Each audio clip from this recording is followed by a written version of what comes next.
नमस्कार, आप देख रहे हैं एनएमएफ न्यूज। आपके साथ मैं हूं भुवन शर्मा, मेरे साथ मेरे वरिष्ठ सहयोगी पंकज प्रसून हैं। आज इस वीडियो में हम बात कर रहे हैं बंगाल चुनाव से जुड़ी बड़ी भविष्यवाणी की, और ये बड़ी भविष्यवाणी करने वाले बड़े ज्योतिषी हैं। क्या भविष्यवाणी हुई है, किसने कहा है, ये मैं आपको नहीं बताऊंगा, वीडियो ही दिखाऊंगा। और इस ज्योतिषी को भी आप भली भांति जानते हैं, अच्छे से इनसे वाकिफ हैं। ये ऐसे बयान देते हैं जो सुर्खियां बनते हैं। क्या कुछ कहा है, किसने कहा है, चलिए आप देख लीजिए। भाई और बहनों, ममता जी बीजेपी के लिए बंगाल में रास्ता खोल रही है, यह सच्चाई है। भाई और बहनों, ममता जी बीजेपी के लिए बंगाल में रास्ता खोल रही है, यह सच्चाई है। तो सुना आपने राहुल गांधी को, भाई साहब बड़ी भविष्यवाणी कर दी पंकज जी। कह दिया कि ममता की वजह से बीजेपी आ रही है। ये जो गणित उन्होंने लगाया है और जो बताया है, क्या मायने हैं इसके? जैसे ही मैंने बयान इनका देखा तो पहले हिस्से पे मेरा ध्यान नहीं गया, ममता की वजह से, बस दूसरे हिस्से पे या बीजेपी आ रही है।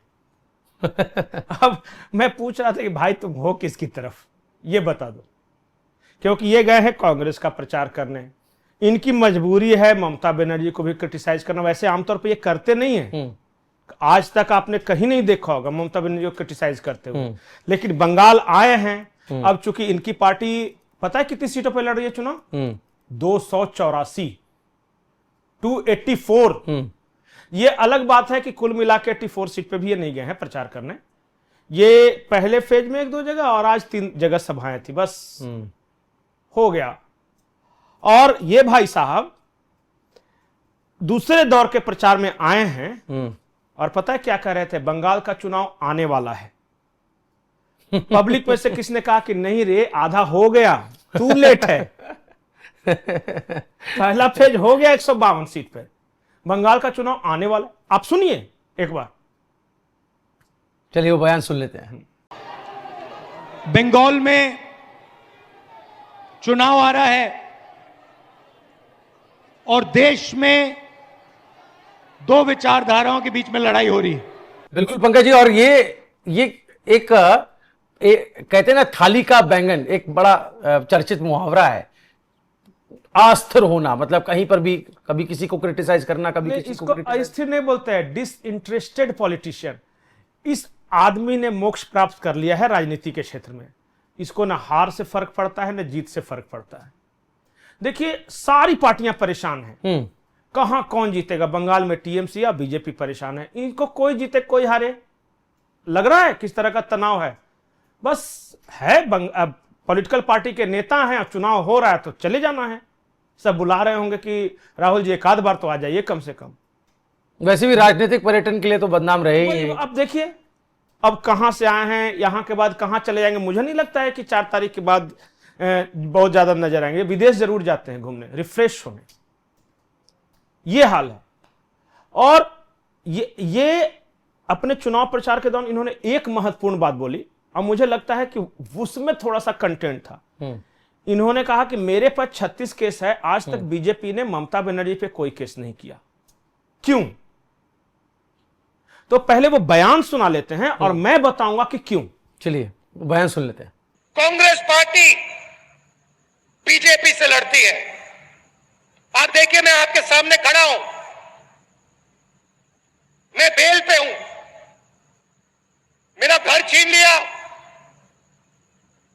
मेरी लोकसभा की मेंबरशिप छीन ली, मेरे ऊपर 36 केस है।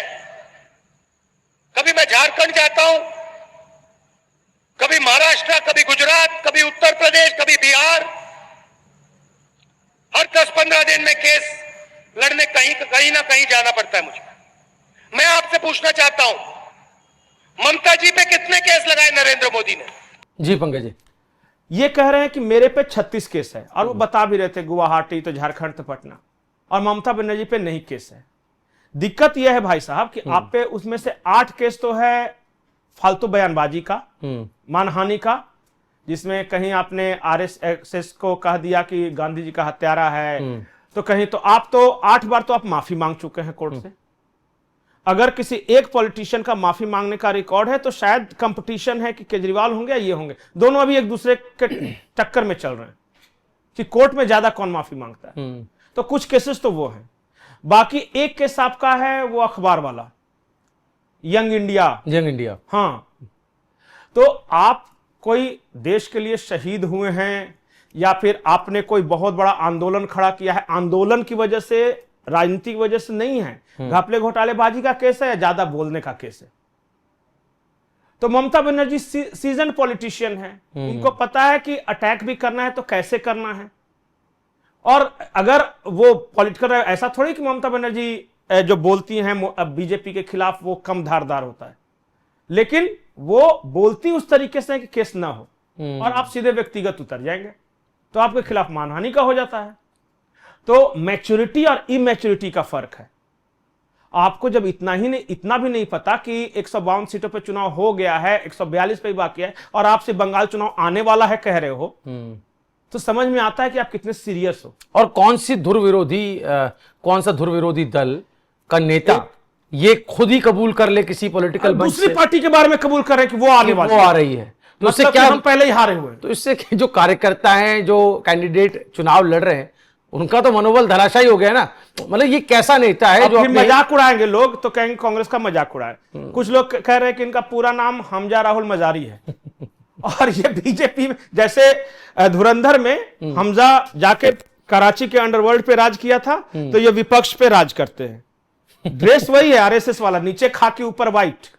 तो ये तो खुद ही मौके शादी भी नहीं कर रहे हैं। देखिए आरएसएस के स्वयंसेवक शादी भी नहीं करते, गणवेश भी हमेशा पूरा है व्हाइट खाकी वाला। और कांग्रेस मुक्त भारत का सपना इनका भी लगता है और आरएसएस का भी, बीजेपी का भी है। तो जहां जा रहे कांग्रेस मुक्ति तो कर रहे हैं। तो अब इसीलिए मजाक में मीम्स बन रहे हैं कि एक प्रधानमंत्री नरेंद्र मोदी से हाल में इनकी मुलाकात हुई थी, तो दोनों बातचीत कर रहे थे। तो वहीं में किसी ने लिखा था कि हमजा राहुल मजारी, मेरा काम अच्छे से कर रहे होने वाला, यस सर, कांग्रेस मुक्त भारत होके रहेगा। बिल्कुल। और कभी कह देते हैं कि ममता बनर्जी जो है वो टीएमसी के गुंडों के लिए काम करती है। मतलब समझ में नहीं आ रहा है लड़ किसके खिलाफ रहे हैं, लड़ाई हो किसके बीच में रही है।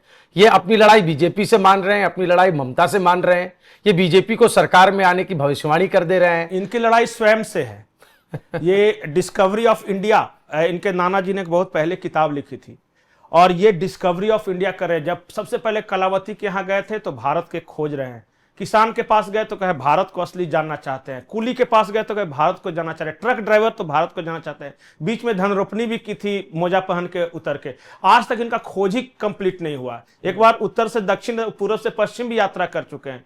पता नहीं क्या खोज रहे। मुझे लगता है कि खुद से ही इनकी लड़ाई, इनका कंपटीटर कोई है ही नहीं। एक बार तालाब में भी उतर गए थे मछुआरे के साथ। हाँ, नहीं, साहनी बिहार चुनाव में धकेल दिया था साहनी का, अपने भी कूद गए। तो ये सब छोटा मोटी बात है। इतने बड़े लोग छोटी मोटी बातें करते रहते हैं, ज्यादा लोड नहीं लेना है। और राहुल गांधी अब आए हैं, आज 25-26 हो ही गया, 29 तारीख तक चुनाव प्रचार का वो 29 क्या 2 दिन पहले 27 को चुनाव प्रचार खत्म हो जाएगा। तो अंतिम 2 दिन पहले आए हैं कि बंगाल चुनाव आने वाला है, तो सबने कहा कि तू भी जाने वाला है बंगाल से। चलिए देखते हैं कि राहुल गांधी क्या सिर्फ रस्म अदायगी करने के लिए, खाली खाना पूर्ति करने के लिए बंगाल चुनाव में प्रचार करने आए, और आए भी तो अपने लिए ही सेल्फ गोल करके चले गए क्या, अपने ही कार्यकर्ताओं के, उम्मीदवारों का मनोबल गिरा के चले गए क्या। इन तमाम सवालों पर, राहुल गांधी के इन तमाम बयानों पर जो हमने आपको इस वीडियो में सुनाए, और पंकज जी ने जो ऑब्जर्वेशन दी है उस पर आपका क्या कुछ मानना है, कमेंट जरूर कीजिएगा और वीडियो को ज्यादा से ज्यादा शेयर कीजिए। पश्चिम बंगाल चुनाव से जुड़ी तमाम बड़ी अपडेट्स और खबरों के लिए हमारे चैनल एनएमएफ न्यूज को जरूर सब्सक्राइब करें। नमस्कार।